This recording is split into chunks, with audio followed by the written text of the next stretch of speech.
Thanks for joining us, folks. We're going to wait just a minute to let people get into the room before we start our conversation.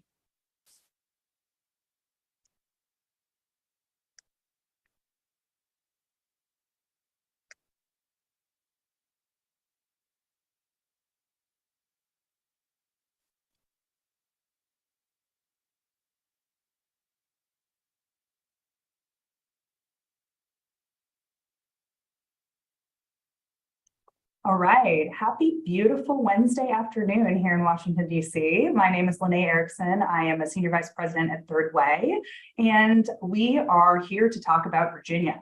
All eyes are on the so-called off-year elections, especially the ones in Virginia, and it seems like Democrats have finally figured out what our speakers have known all along, that off years are not a thing.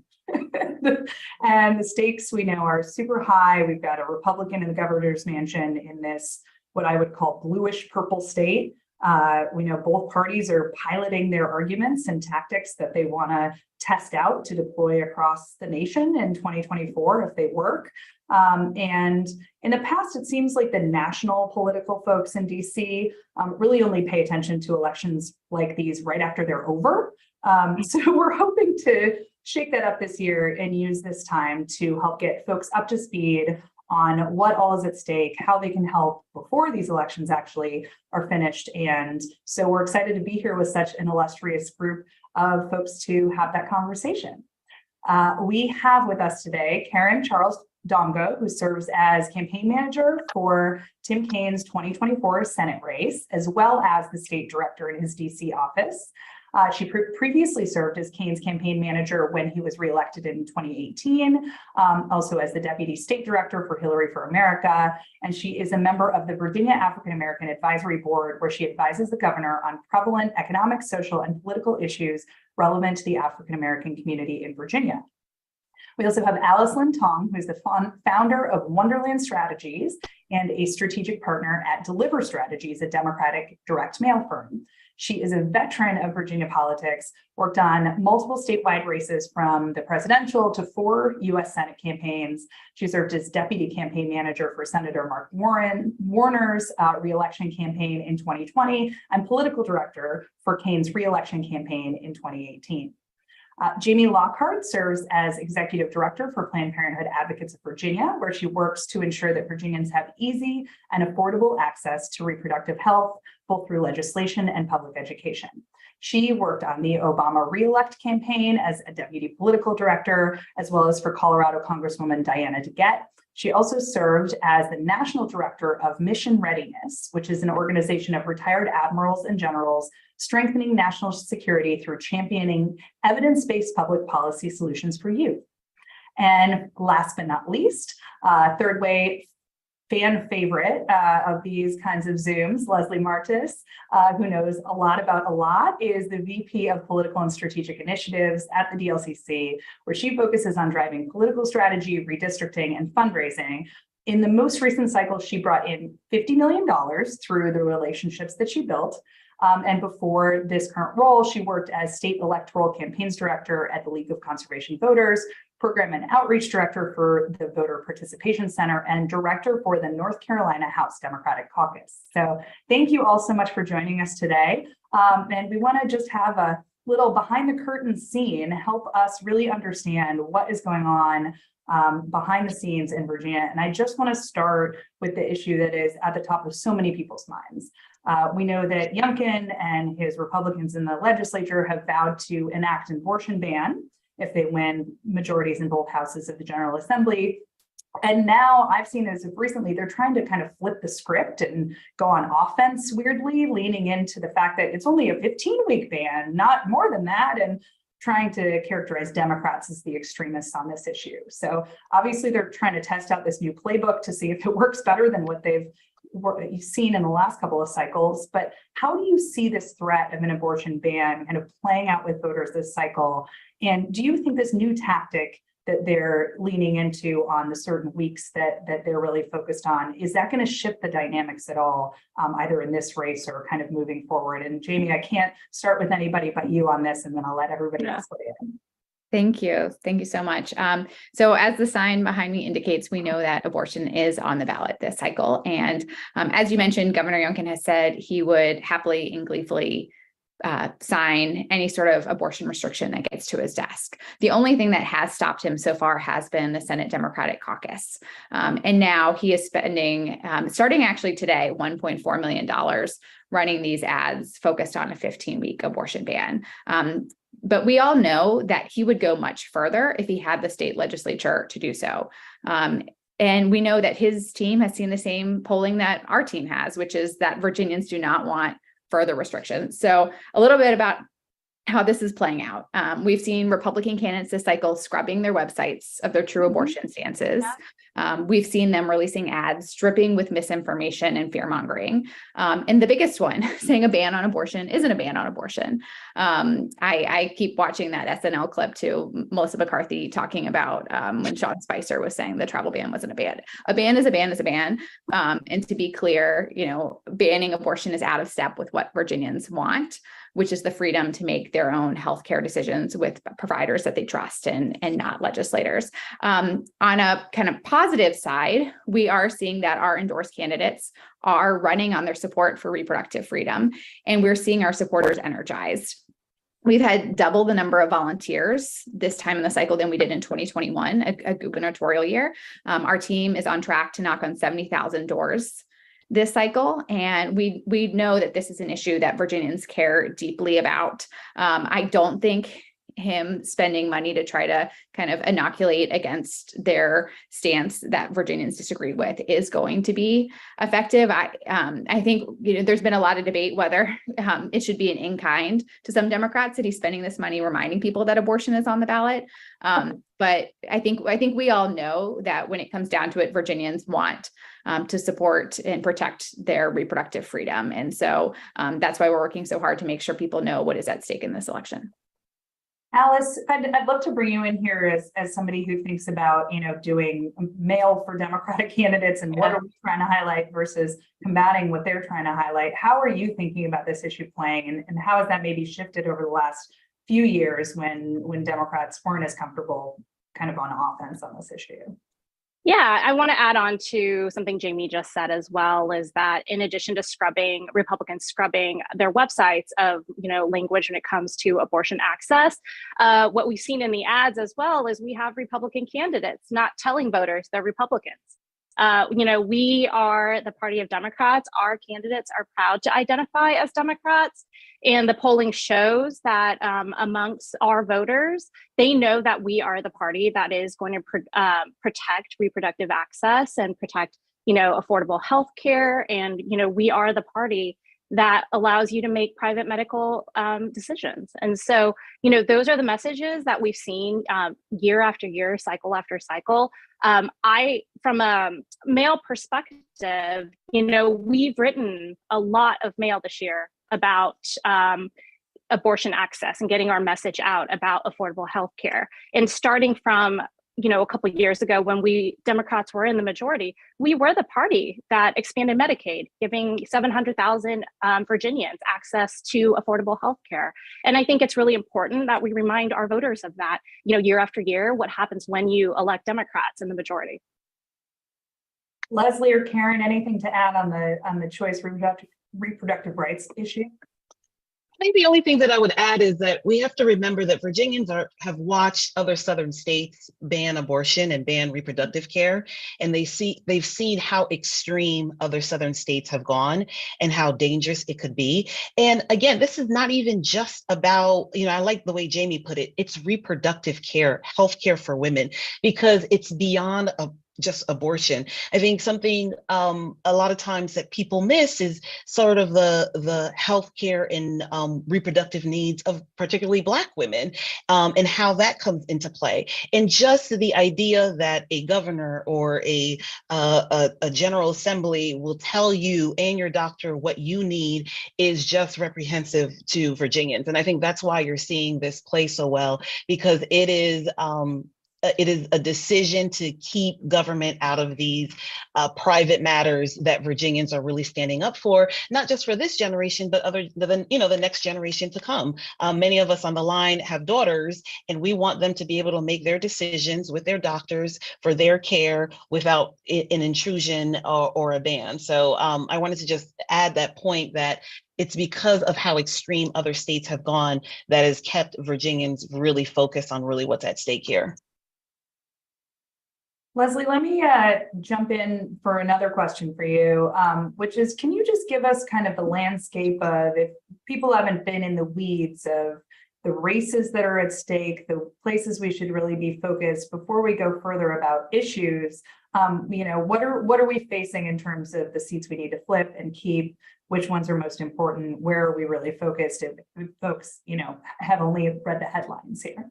Yeah, I mean, there's a lot of ways to win in Virginia, which is an incredible path. I mean, the thing I always talk about with state legislatures, state senate is it's like playing chess. So you have a certain amount of moves in certain places. State houses are like whack-a-mole. You have opportunities all over.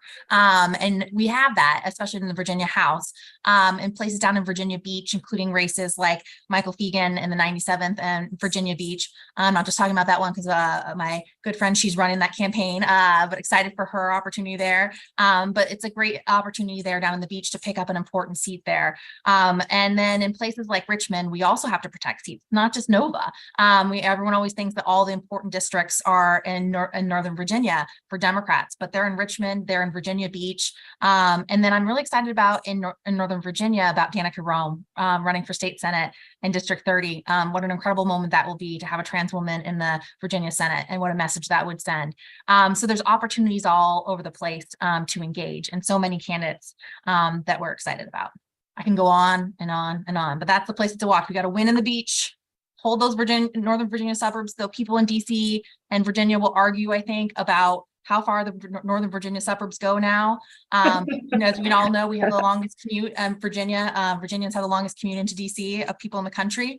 And then also those districts down in Richmond.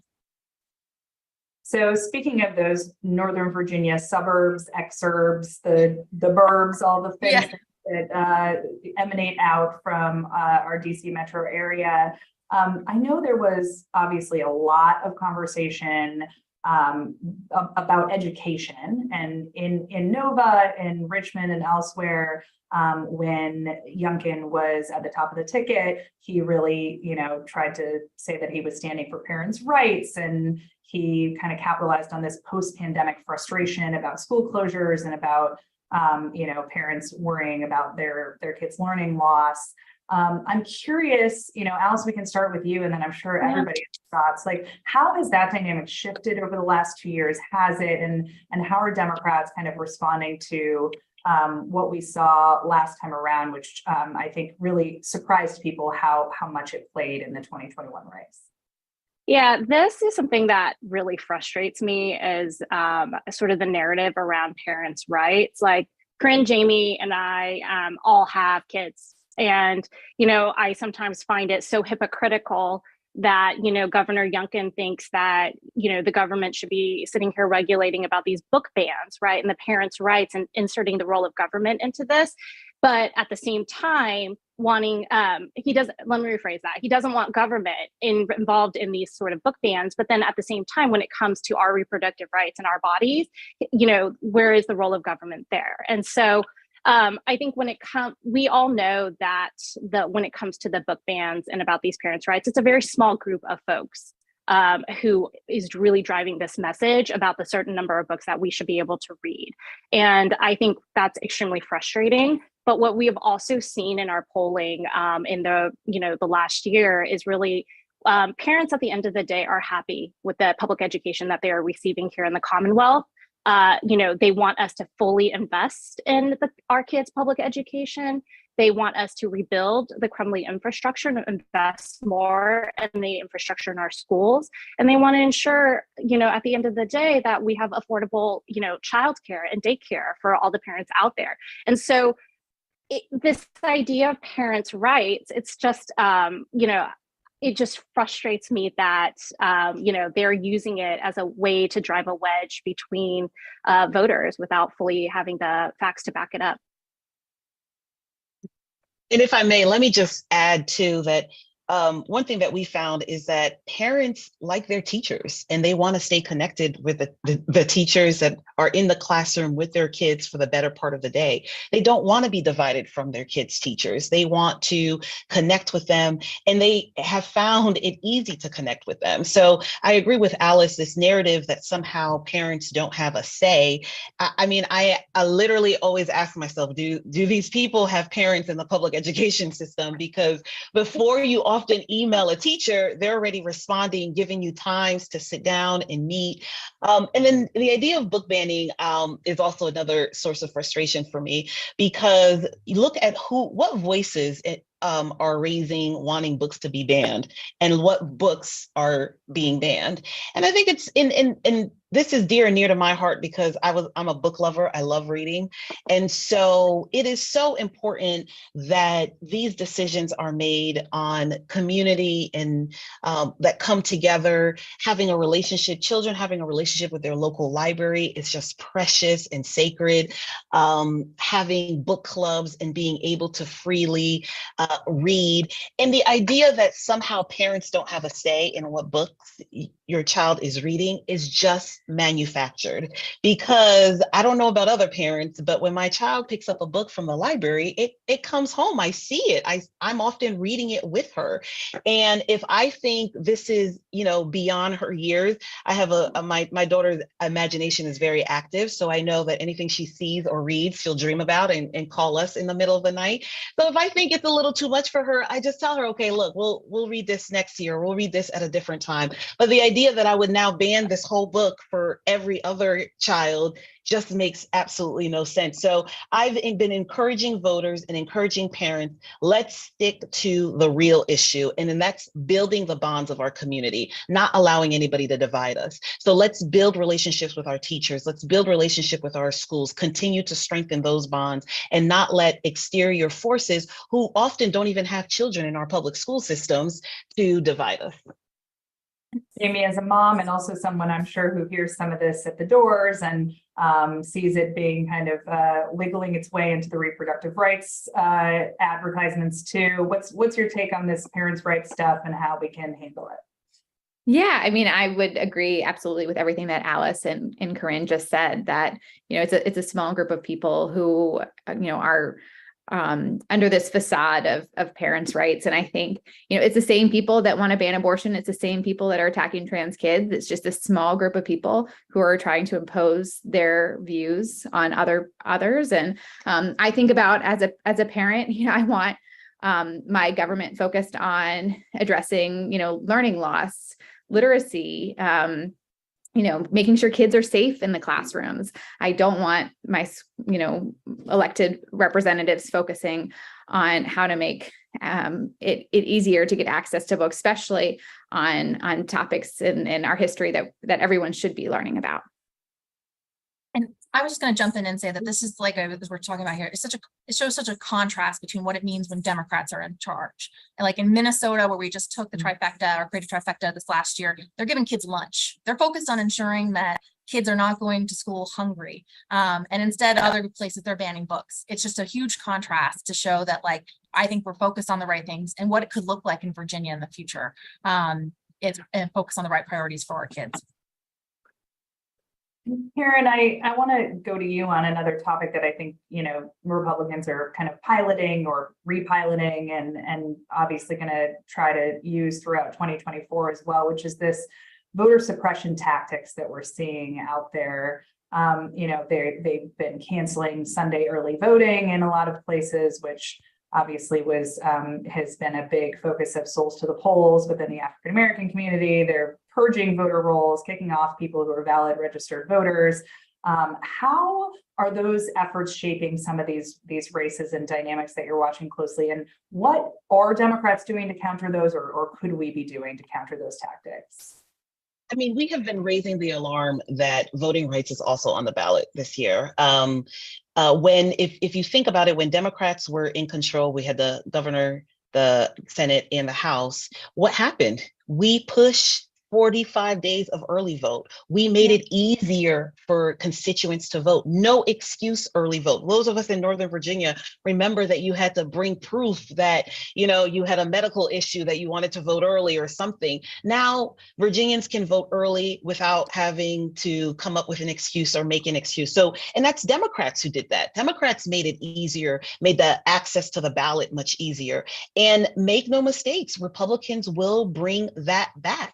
They will take away easy access to voting, and we just can't allow it to happen, because you're absolutely right.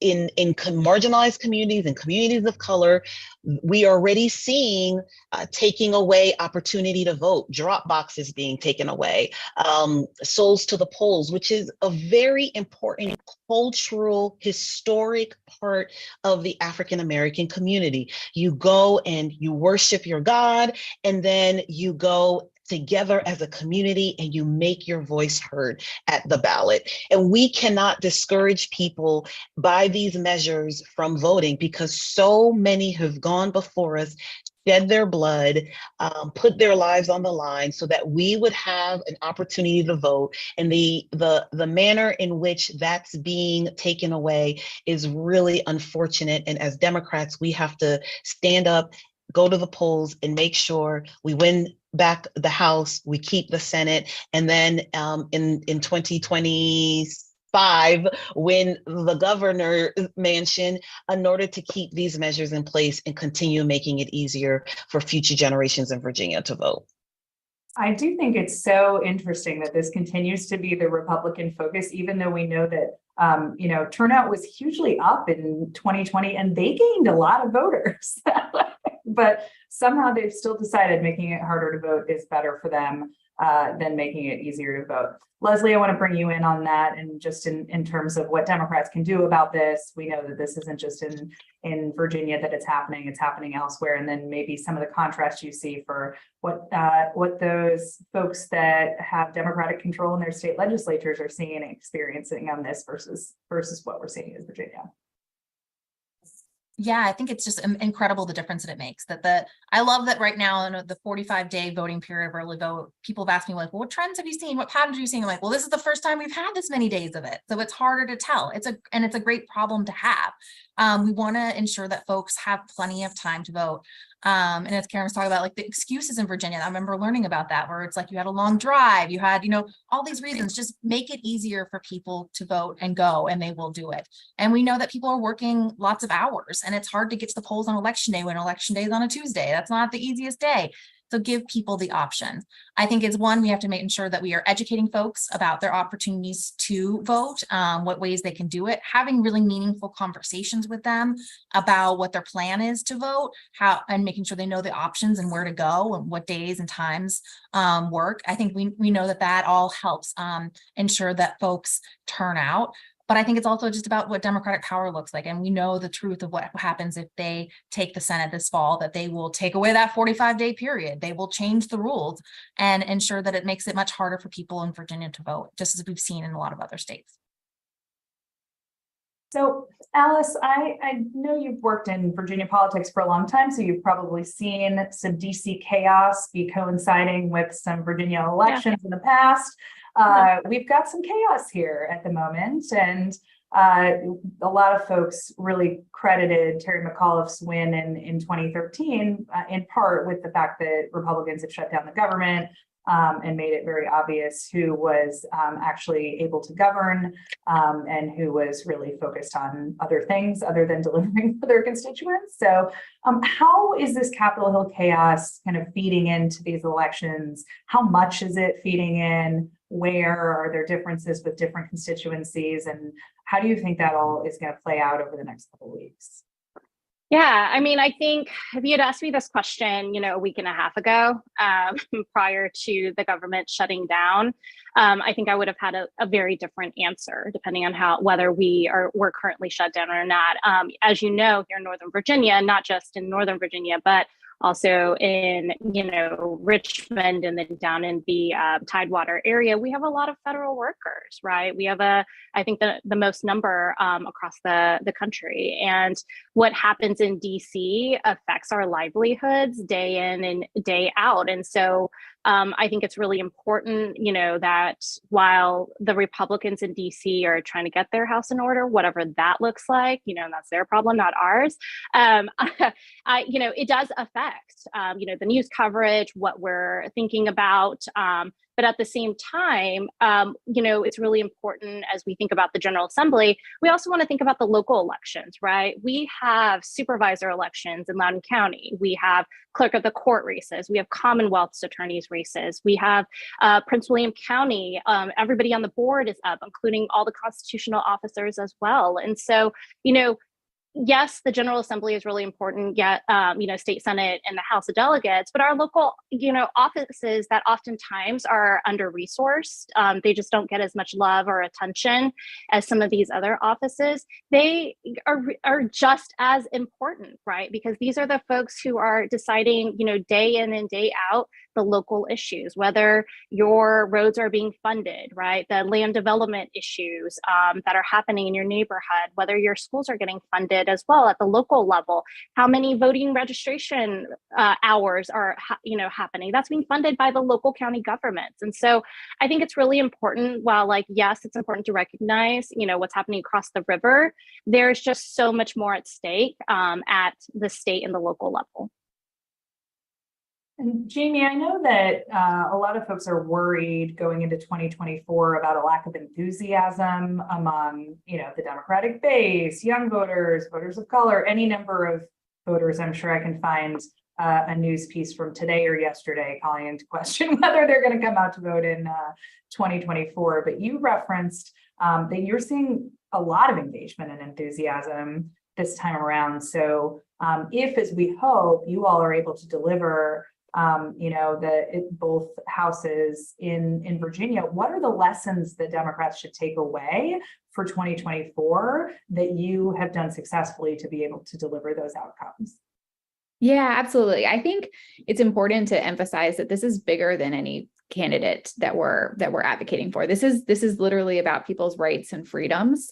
And so we're talking to voters about what is at stake. And I think it's the same thing that's at stake this year in Virginia in 2023 as we're going to see on the ballot next year in 2024, which is, do people have access to make decisions about their own healthcare bodies, their futures? Do they get to decide who they want to love? Do they get to decide that they're going to have, safety from gun violence? All of these issues are on the ballot. And so making sure that it's about those issues and focused on them. And people know that what really is at stake in these elections. And on the last question that you were just asking, Alice, one of the things I thought about, something that I hear Senator Corin's boss often say, which is, if you want to move forward, you put it in D. If you want to go backwards, you put it in R. And I think it's important just to also talk about how Democrats and, our endorsed candidates, they really want to make government work. I mean, when you see the contrast of what's happening in DC versus what I think can happen in Richmond, it's all about people who really are committed to governing and that government is good and that we can do good things for people when we're focused on coming together to support their rights and to support education and programs. So that was one thing I just kept thinking, seeing Senator and former Governor Kane saying that as out on the campaign trail. That's such a nice dorky Kaneism. That's really adorable. Wonderful. Yeah, go ahead. Yeah, I just want to add one thing to what Jamie and Alice said. This is a great opportunity for Democrats also to tout what they've accomplished. And so sometimes we, as Democrats, we don't often talk about, we do these great big pieces of legislation and accomplishments, and we forget to remind voters what happened, what was done. So this is a great opportunity, on the local level, talk about early voting, what we've done, gun safety, some measures that were put in place under Democratic leadership, on the federal level to talk about Inflation Reduction Act, bringing down prescription drug costs. So as Dems, we need to keep reminding our voters, here are some of the accomplishments, because Jamie is absolutely right. The contrast couldn't be bigger, the way that Democrats can govern and get things done versus the chaos that we're seeing under Republicans. And Leslie, I want to go to you in a second, but I also want to remind our audience that we will be starting to take some Q&A from the audience very shortly. So if you have some good questions for me, pop them in the Q&A and I will get them in the mix with our panelists. But Leslie, I want to ask you too, because I know whatever the storyline is coming out of Virginia, a lot of folks are going to try to carry that into their state for, for the 2024 upcoming elections at the state ledge and across the board. So what is the story you'd want them to take away and tell if, as we hope, we are able to have victory in November?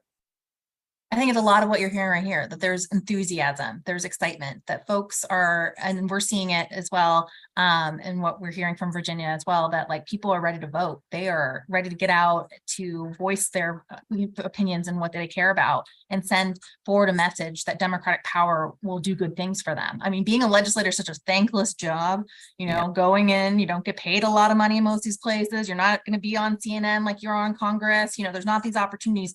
You're going there to govern and change people's lives and do great things. And so I think it's been great to see so much attention on Virginia. We need more. We need lots of people to show up. We want to continue to elevate it and get people's attention. But we think going into 2024, it helps folks understand that every level of the ballot is so important to vote. And we want to ensure that folks are, will come out and vote for Joe Biden for president, of course, but like also keep going down and vote for our state ledge, vote for their local offices and keep that enthusiasm going. We think this bodes well for going forward on that. If things turn out well in Virginia and show what it could look like. And we are excited to protect the gains that we made in 2022. And we expect interesting fights on our hands. I think it was just interesting as we were talking earlier about seeing the contrast of what's happening now in Republican messaging, how they're not talking about themselves being Republicans. That was fascinating to me when the first ad that people showed me and someone said, do you know if this is a Democrat or Republican? I'm like, I don't know. I can't tell. But it's interesting to see that develop. And I think we'll see that in other places as well too. And I know you all have mentioned a couple of candidates or races that you're really excited about or focused on. Would love a couple of shout outs for other ones. Where are places that folks should be excited to go help volunteer or take a lesson from awesome things a candidate is doing? Give me some of your highlights. I mean, I think for me, that the races I'll be watching is in Virginia Beach, not just Mike Fagan's down in the 97th, but State Senator Aaron Rouse, who was our first legislative win in 2020 of this year, right? He really was the deciding vote on abortion access when he was first elected, because as y'all know, we did have a Senate Democrat who was pro-life. And so thanks to Jamie's efforts, we are now going to have a much better state senator replacing him. And then in Northern Virginia, we'll be keeping an eye out for, Russet Perry, who was a prosecutor, a former CIA officer, as she, takes on somebody who has just moved into the district a year ago, right?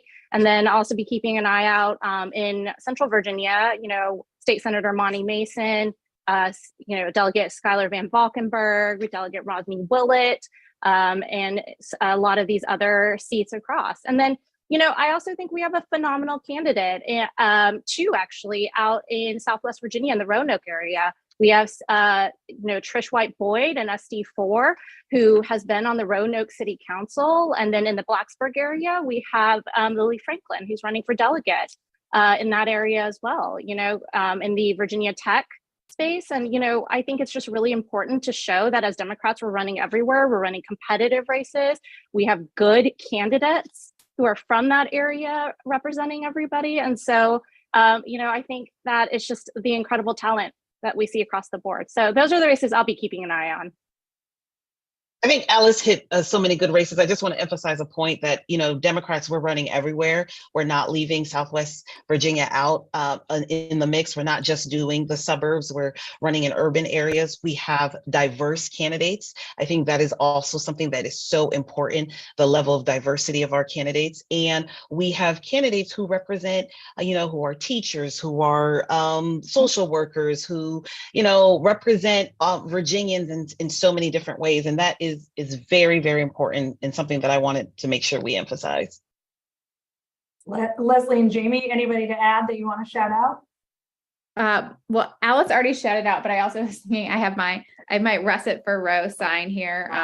We partnered with some other reproductive rights groups on a Russet for Roe tour. I would also shout out folks that haven't been. Josh Thomas in Manassas and House District 21 is running a fantastic campaign. He's a Marine father and has some personal stories around kind of what he's seen around abortion rights that are very compelling. I would also say Kimberly Pope Adams, who is running in House District 82 in Petersburg, and Dinwiddie, Hopewell, kind of central to kind of south side of Virginia, is also running a great campaign. And there's a couple candidates, Kimberly Pope Adams and also Mike Fagans, who are running against Republican incumbents who have worked at anti-abortion crisis pregnancy centers. Oh, wow. So the contrast could not be clearer of candidates who will protect reproductive freedom and candidates who will do everything they can to make it harder to access abortions in Virginia. I'll also add Josh Cole too, as well. That's Yeah. an important race. Yeah. That's where I was going to go. And then Darius Clark as well, too. There's just so many. I tried to keep myself to 3 at the beginning, but there's just so many great candidates running. And I just also want to underline that, like what folks said about, we're running in all the places and we have great candidates. And it's very, very exciting to see people. And I think this is the first election in Virginia since Dobbs, and to see the turnout of these candidates who have decided to run is incredible. So. And also to shout out the DLCC for doing incredible work recruiting candidates in so many states when, there have been years when Democrats haven't been running everywhere. So, and I'm sure thanks to all of you in Virginia as well. But Leslie does some really yeoman's work to remind people that it's cool to run for Congress, but it's cooler to run for your state legislature. Much more fun. We have much more fun things you get to do. Yeah. That's right. Yeah. And you have to spend less time fundraising, so that's better. So I do have a question from the audience, and if others from the audience have questions, please go ahead and keep populating them in the chat. So we know that a lot of the Republicans that lost in 2022 were like these crazy MAGA people that were very easy to be papered with, not even papered with, they owned the MAGA label and tried to be as Trumpy as humanly possible. Carrie Lake comes to mind. Doug Mastriano of the actual January 6th insurrection. And Glenn Youngkin has this veneer of soccer dad who's just hanging out in Glen Allen, chatting you up with his vest, and really I know, with his vest. I always feel like I'm going to run into him on the sidelines in Glen Allen every Saturday. He's kind of been able to foster this image, rightly or wrongly, and particularly when it comes to kind of economic issues, where we know Democrats are always a little bit behind the 8 ball in terms of our own brand as Democrats and our ability to kind of be economically responsible and run the economy. I'm curious how you guys think about what you have been able to do or should continue to do around combating this notion that Glenn Youngkin is the nice Republican who's just being fiscally moderate. I want to take a crack at this because I think it's important. Maya Angelou always says, if somebody shows you who they are, you got to believe them. And what we've seen from the governor, the first thing that we saw was a tip line against teachers. That's breaking up community. That's not bringing people together. And you have to go beyond the image people are trying to paint of themselves and really see what have they done. Did he deliver the jobs that he promised in Danville? Were areas of people that are hurting, or for politics, block that. So I think it's important, picking on the least of these, picking on kids who are already vulnerable, trans kids who are already vulnerable in our community. Why would we pick on them? Why would we do that to our children? Any child. So I think it's important as Democrats and as voters, let's see what people have delivered, not the image that they're trying to sell us. And, marketing, politics is like marketing now. People are trying to sell you a goods, but the governor has a record, and Republicans who are running, there's a record. We can see what they have done and determine for ourselves whether this is the type of leader that we want in our community. So for me, it goes beyond what the image people are trying to sell us and really looking at, well, what have they actually done? Any other thoughts about piercing the soccer dad vest veil? I also think if you look and you watch the ads that the Republican messages are trying to get out, they're trying to give you this vision that our communities are unsafe, right? That we are all living in an area that's like crime ridden, and I think that's just not true. I think we would all agree we live in safe communities, and so it's just this very dystopic, like idea of what their vision versus the very sort of hopeful, optimistic view of what we've accomplished as Democrats here in the Commonwealth and what we hope to accomplish and continuing to accomplish if you reelect us, and what their views are of the world around us. And it's just so stark in some ways. And I think that Governor Youngkin has Senate Democrats to thank partly for his more moderate image, because they're the whole reason he didn't have this, very wild, unpopular legislation get to his desk to be signed into law. And I hope that, we're in a similar position, right? That people won't know his true full colors, because he won't be able to sign this legislation that he really wants to sign, because we will elect majorities to stop him. I was just going to say that. I mean, in his budget, that first proposal that had $50,000 to incarcerate women who have abortions, like that. I mean, those types of things, like I think that having the Senate with Democrat control has been incredible to stop those things. But I completely agree with what Jamie was just saying, that I think it kind of has protected his image in a way. But if people really saw what he really wanted to do, they'd be surprised and shocked. So I've got another question from the audience, and Alice, you kind of referenced these attacks around, whether it's crime or immigration. Obviously, national Republicans are trying to say there's chaos in the streets, you're unsafe, and it's because of Democrats.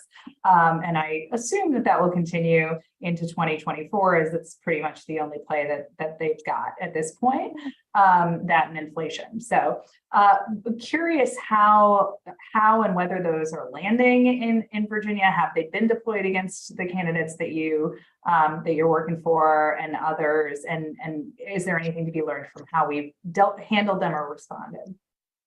I will say that the top three issues, cycle in and cycle out here in the Commonwealth are, healthcare, right? Cost of living, the economy, and education. And so, depending on the year, it's sort of, different tiers of it.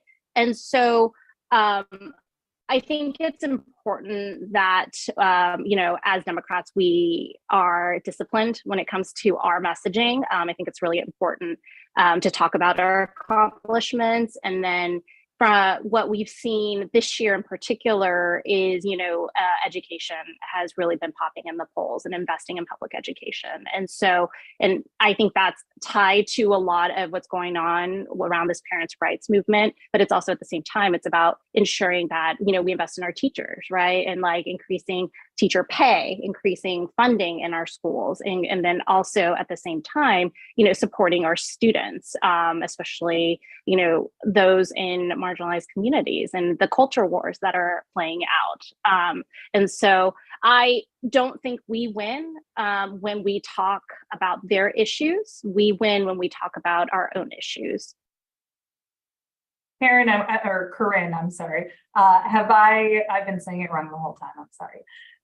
So I'm curious, as somebody who's looking to 2024 and running a race there, are there any kind of takeaways for you on some of these cultural social plays that the Republicans are making that they'll likely come at in a Senate race as well, and how y'all might handle them? Yeah, I think a good example, again, I go back to the teachers. When teachers were under attack, what you saw was Virginians and parents come in defense of teachers. And I think that is something that I'm going to take, going into 2024, is we have to stand up for each other. When Republicans are trying to pin community against community, we have to come together as communities and say, no, I'm not going to let you pin me against, my Latina sister or my Asian sister. We're going to come together and we're going to solve our problems, whatever they may be, whatever the challenges may be. So I think what is really important is that we stand together because we know we are right on the values. We know we are right on the issues, and we don't allow the division to put a wedge between us so that they can, glean votes off of us. And that's one thing that I saw in this year's election is communities really are coming together and standing together and pushing back against the divisive ways. And I'm hoping that we'll take that same energy into next year as well.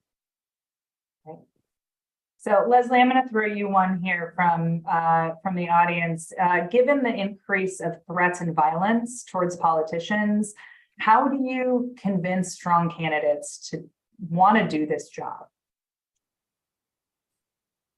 I think it's hard. I mean, we've had candidates. I had a candidate in Arizona in 2020 who had to call the FBI because someone was standing in her backyard, just like coming over the fence, just standing back there. It's different. Like, we didn't used to have this level of attention at the state ledge level and these types of threats.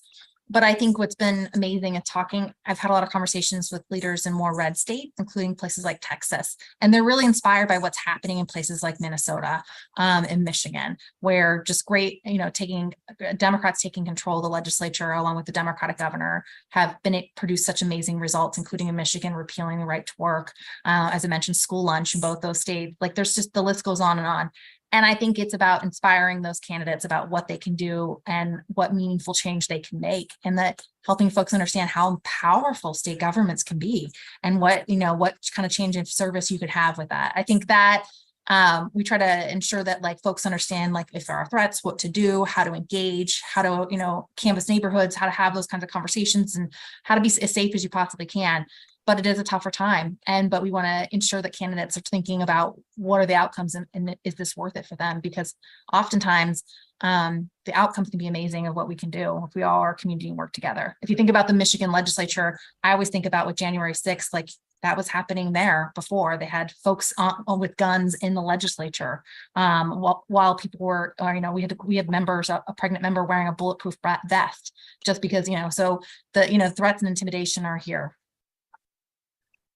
I do love when Minnesota gets 5 shout outs though on a Zoom that I'm running, because I'm a native Minnesotan and I didn't even have to do it. So yes, well props to that.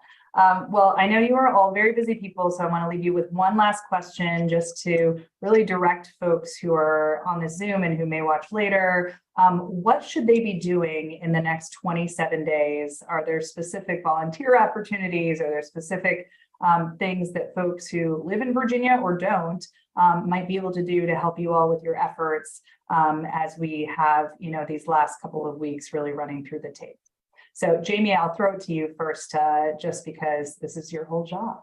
Yeah, thank you so much. Yes, absolutely. We have things for people to do. The biggest thing I mentioned, our team is knocking on thousands of doors. We would love to have people, if you're in the DC metro area or in Virginia, join us to knock on doors. We have opportunities in Prince William County and Loudoun County, Henrico County. We're down in Petersburg, and then in Virginia Beach and Newport News and Hampton Roads areas. We also are doing phone banks. We have a phone bank tomorrow for Josh Thomas. We have phone banks for Monty Mason and Skylar Van Volkenberg and other candidates as we kind of wind down this election cycle.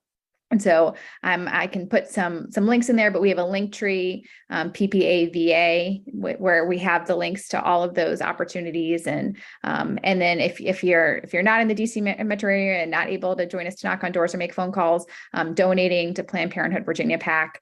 We are also looking to fill a budget gap to make sure we can finish sending out some digital ads and mail for our endorsed candidates. So would be grateful for any support as we have these final 27 days of the election.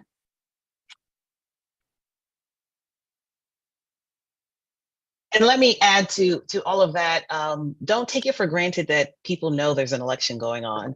So whether you're in a Bible study group, a book club, a running group, a rowing group, whatever group you're in, whatever you're involved in, mention that there's an election going on and tell people, this is who I'm voting for and this is why. I'm voting for Democrats because they're standing up for me. They're fighting for the issues that I care about. So I want to encourage people that sometimes we think, because those of us who are constantly involved in this space, we know organically there's an election going on, but people are busy and they're, doing soccer and knitting and, whatever else that I aspire to do one day when I retire. So just let people know there's an election going on. Go vote. You can vote early right now, and help people find their voting locations, make it easy for them.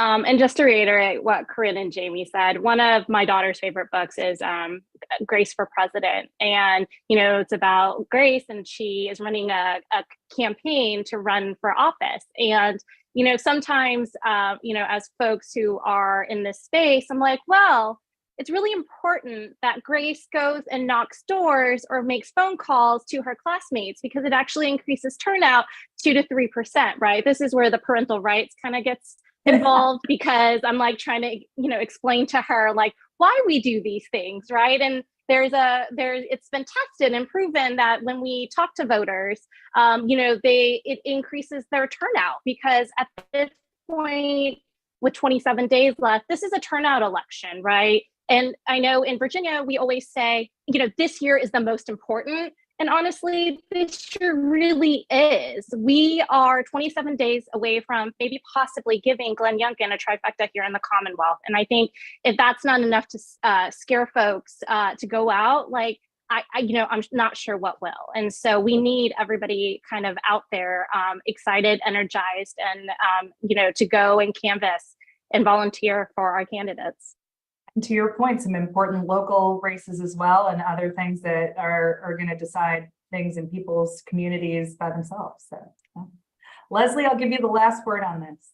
Sure. So of course, folks, if you want to give the DLCCs, we support Virginia and other states. We're at dlcc.org, but also to think about giving to individual candidates, even $5 or $10. It helps them, if they're thinking about buying radio, it's that last minute mail piece. It gives them more time to be out in the doors. There's nothing, I've heard from so many candidates over the years that they've exhausted their friends and family list by this point and their network, but like donors who come from other places really energizes them and can help them get across the finish line. So just want to encourage folks to do that. Also, the Democratic Party of Virginia also has opportunities for canvassing. We're excited about the coordinated campaign operation that's happening across the state. I'll be out knocking on doors. I don't know who I have to choose, though. I have to choose very soon, but I think I'm going Russ Perry, but don't tell the other campaigns, I'm going to get in trouble. But like that is also the most motivational and inspirational for candidates, just to see other people out knocking with them. They've been out knocking on doors for months, and sometimes it can be lonely. It was a hot summer, but now we're into the fall, and having other people with them is going to help them cross the finish line. So I'm just really thankful to be on this panel with these incredible women here. And it's very inspiring as someone who's thinking it's 27 days and I'm tired, but like the community we have here and the community that exists in Virginia is just incredible. And the energy is amazing. And it's perfect door knocking weather, as you've said. So get out there on the doors for whoever you like best of the many folks who've highlighted. And just really want to thank all four of you for taking the time in a super, super busy moment to just help people understand what's at stake and what we can all do to help. It's inspirational in this moment of chaos in the world and in DC and everywhere to remember that there is a thing that we can do right now in the next couple of weeks that will really make a difference for folks in their daily lives. So thank you all for the work you do and for joining us. And thank you everyone for joining the Zoom today. Bye-bye. Thanks all. Bye. Thank you.